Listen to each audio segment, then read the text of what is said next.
When it comes to 17, he had a big game against you guys last year. What do they do to try to hide him or get him open? How do they use his talents?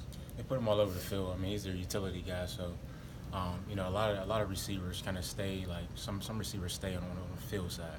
Some receivers stay on the boundary side. They'll put them to the boundary. They'll put them to the field. We'll give them toss. They do whatever they can to get the ball in his hands. How big of a challenge is he, I guess, compared to some of the other guys you've faced over the years? He's a great player.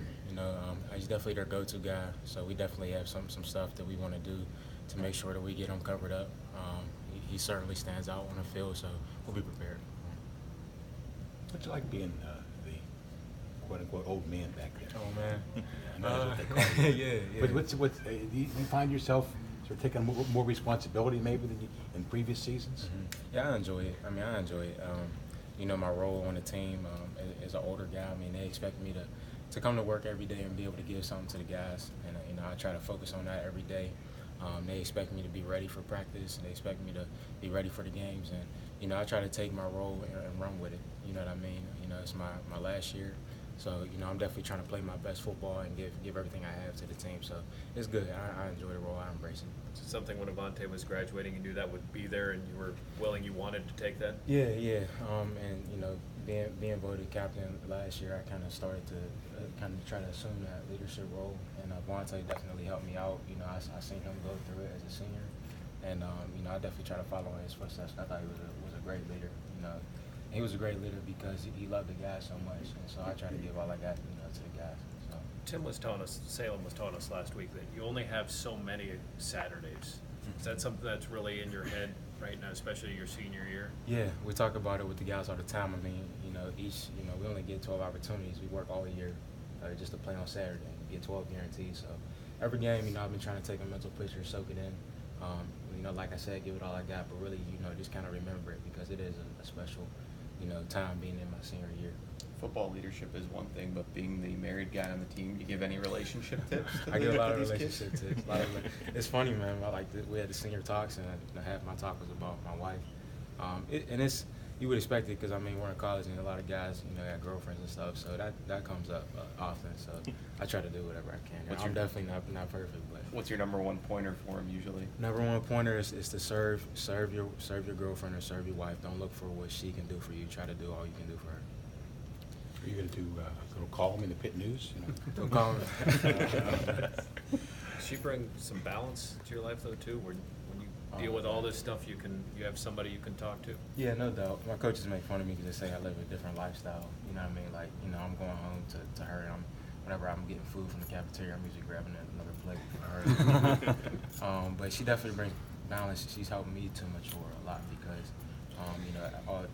my whole day has purpose to it. I got to make sure that my work is done on time and football stuff is handled, so that I can have a little bit of time with her. You know what I mean? 'Cause it's all about a balance. Some guys just have a different balance. They got school and football. I got school, football, and my wife. You know what I mean? So it's just about keeping things in balance.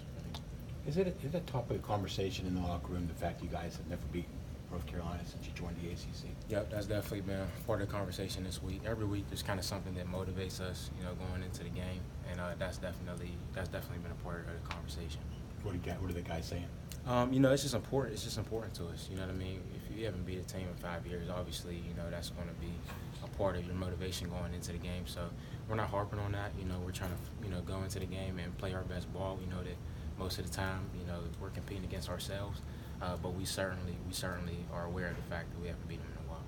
Is there one of those losses, Dennis, that kind of stands out more than others? Those, I guess not particularly hurtful, but one that you sort of look back on and have a sense of, man, that one really got away. Yeah, I wouldn't say it stands out more than others, but it's definitely its own thing. You know what I mean? I think every loss, every game for that matter, doesn't stand out from the other game, but every game is individualized because there's a history with each team.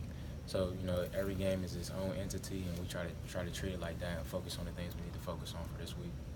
During the flow of the game, you probably didn't notice, but last game you finally got the all-whippeal secondary out there with Paris getting out of corner and Dane. But we talked preseason about that. Was that something, did you guys even know that at one point it was all local kids out there? Heck no, we didn't notice it.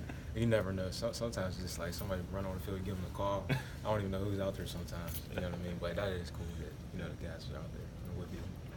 You know, being former teammates with Dennis, I was curious when you guys found out about Alex Officer's medical diagnosis. I found out this morning. Really? I found out this morning. I wasn't aware, and it definitely shocked me. The coach talked about it in the morning, so you know, we're keeping him in prayer and hoping the best for him, knowing that he has a lot of support from us, man. You know, all we can do is, you know, keep him in prayer, hope the best for him, help him however we can. I wasn't aware of it before today, so. You know, what did Coach say to you guys, and what's sort of the conversation among the team been like? And I don't know, are you guys planning anything in particular for him? Not that I'm aware of. Always said to us, you know, this is a family here, so anytime, you know, one of our brothers is down or has something going on, Coach shares it with us. So he told us, you know, the facts that he knew, you know, about Alex's knee, and you know, just he stood up in the front of the team and told us, and you know, we took it in, thought about it for a second, and then we had to move on to our meetings. But that'll definitely be in the back of our minds moving forward. You know, making sure that doing whatever we can to think about and help Alex, you know, however we can. Anything final for Dennis?